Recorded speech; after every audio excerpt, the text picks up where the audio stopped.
Assalamualaikum warahmatullahi wabarakatuh. Alhamdulillah, alhamdulillahirabbil alamin. Wassalatu wassalamu ala asrafil anbiya'i wal mursalin sayyidina wa maulana Muhammadin wa ala alihi wa sahbihi ajmain. Salamun qaulam mir rabbir rahim. Berjumpa lagi dengan Majelis Zikir Tarekat Naksabandia Khalidiyah Nusantara, wilayah Sulawesi Tenggara.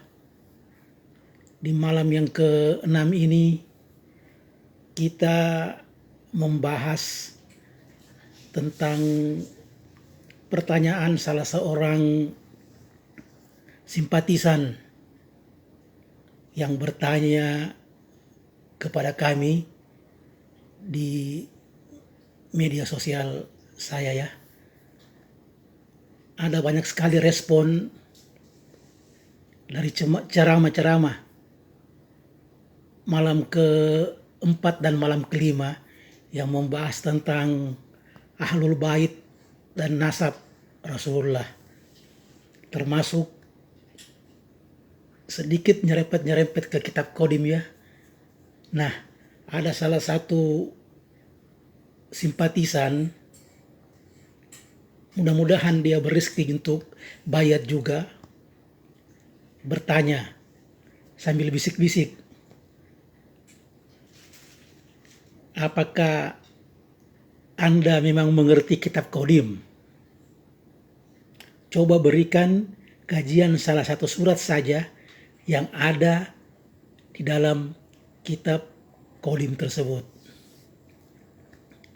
Tentu saja kalau kita berbicara tentang surat, berarti kita merujuk kepada Quran Mushaf.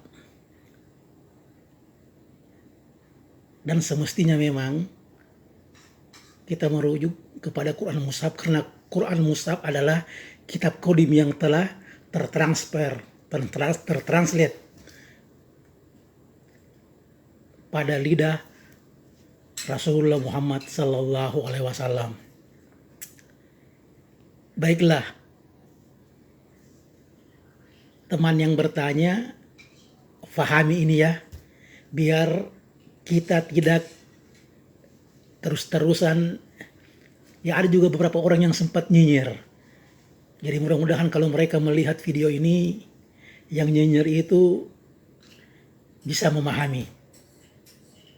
Mohon izin Tuan Guru Mulia untuk menjawab pertanyaan-pertanyaan tadi. Saya mencoba untuk membahas rahasia salah satu surah dalam kitab Qadim. Judul ceramah malam ini saya beri judul Tempat Tertinggi yang sangat jarang diketahui. Ada yang bertanya, adakah tempat yang lebih tinggi yang berada di atas kedudukan surga? Ya, tentu saja ada. Tempat itu namanya Al-A'raf. Tempat yang amat sangat tinggi. Dan penduduknya disebut dengan Ashabul A'raf. Karena mereka berada pada tempat yang sangat tinggi, maka mereka mengetahui banyak hal. Karena mereka bersama dengan yang Maha Tahu, maka mereka juga ikut tahu banyak hal. Seperti halnya seseorang yang melihat dari atas akan lebih mudah melihat ke segala arah dibandingkan dengan orang yang berada di bawahnya. Penglihatan orang-orang Ashabul A'raf ini amat tajam. Mereka mengenali mana orang-orang ahli surga dan mana orang-orang yang bukan ahli surga, ya ahli neraka.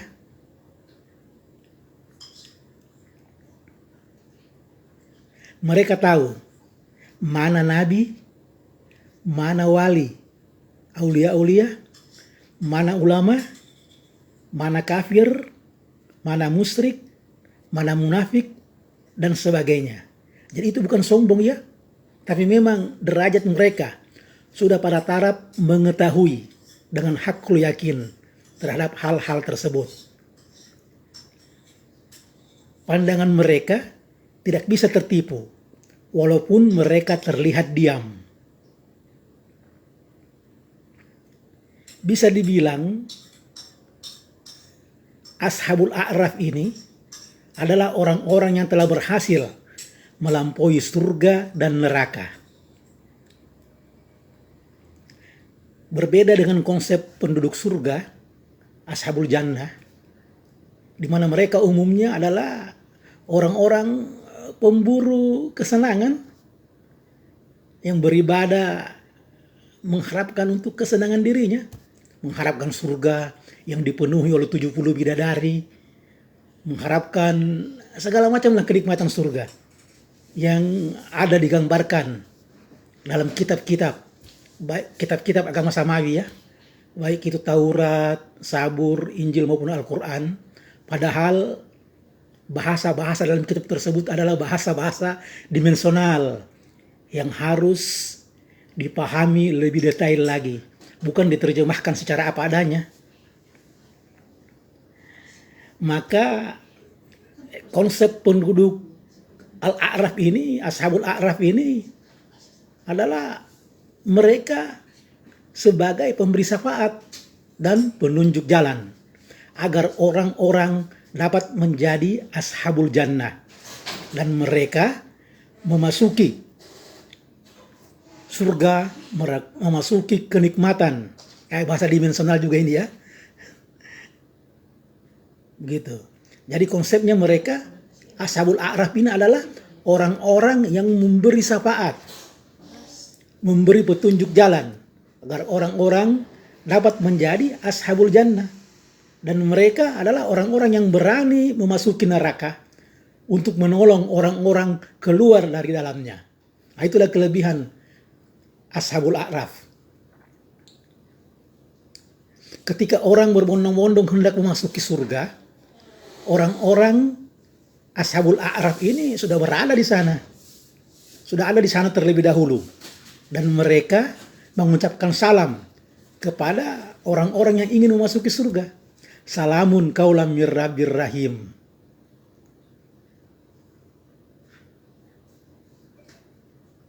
Udhuluha bisalamin aminin. Salamun bima sabartum. Sebagaimana Al-Quran mengilustrasikan. Dan di atas Al-A'raf itu ada orang-orang yang saling mengenal. Yang mengenal masing-masing dari dua golongan itu. Dan tanda-tanda mereka golongan surga dan golongan neraka. Dan mereka menyuruh kepada penduduk surga. Salamun alaikum. Mereka golongan surga ini belum lagi memasukinya. Sedangkan mereka ingin sekali memasukinya. Ini dijelaskan dalam surat Al-A'raf ayat 46. Nah, boleh dibuka-buka surat Al-A'raf ya. Supaya kita lebih paham dan memahami tentang maksud daripada surat tersebut. Keberadaan Al-A'raf ini memang sangat jarang dibumikan. Ashabul A'raf sangat jarang dijelaskan. Sangat jarang didakwakan. Ya, karena selain makamnya yang amat istimewa, juga proses tempuh perjalanannya yang amat berat. Sehingga sangat sedikit orang yang bisa mencapainya dan memiliki pengetahuan tentangnya. Rata-rata coba kita perhatikan di media sosial atau di ceramah-ceramah. Para ustaz, kiai, guru-guru agama, tokoh-tokoh yang mengatakan dirinya tokoh sufi lah. Yang dibahas hanya surga. Kenikmatan surga. Segala sesuatu yang berhubungan dengan kesenangan diri. Tapi Ashabul A'raf jarang dibahas. Nah, kisah kehidupan para Ashabul A'raf ini dulunya lebih aneh. Bahkan mereka sangat asing dan terlihat amat sedikit sekali. Menurut guruku Sayyidi Syekh Saya mengatakan ya sekarang mungkin perbandingannya 1:1.000.000. Satu orang ashabul a'raf berbanding dengan 1 juta orang umum. Pekerjaan mereka di dunia ini bukan lagi mencari harta atau mencari kebahagiaan. Tapi pekerjaan mereka adalah memberikan kendaraan ke surga. Memberikan kebahagiaan kepada manusia. Kepada siapa-siapa yang dianggap pantas untuk mendapatkannya. Ya, siapa-siapa yang dipilih, dikehendaki di antara hamba-hambanya. Begitu menurut Allah Subhanahu wa Ta'ala dalam Al-Quran.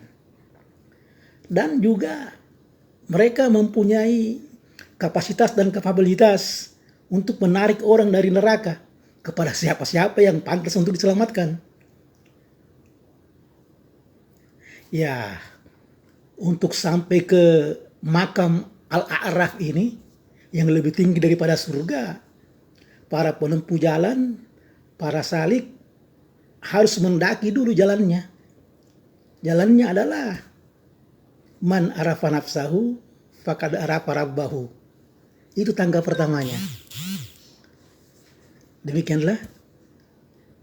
Jadi ada tempat yang lebih afdal, yang lebih mulia dari surga. Dialah Al-A'raf. Ingin belajar? Datanglah ke Tarekat Naqsabandiyah Khalidiyah yang sudah ada di 70 kabupaten kota seluruh Indonesia. Kami terima dengan senang hati, dengan lapang dada. Dan kami ucapkan seperti ucapan para penghuni Al-A'raf. Salamun kaulam mir rabbir rahim. Salamun bima sabartun. Uduhuluha bisalamin aminin.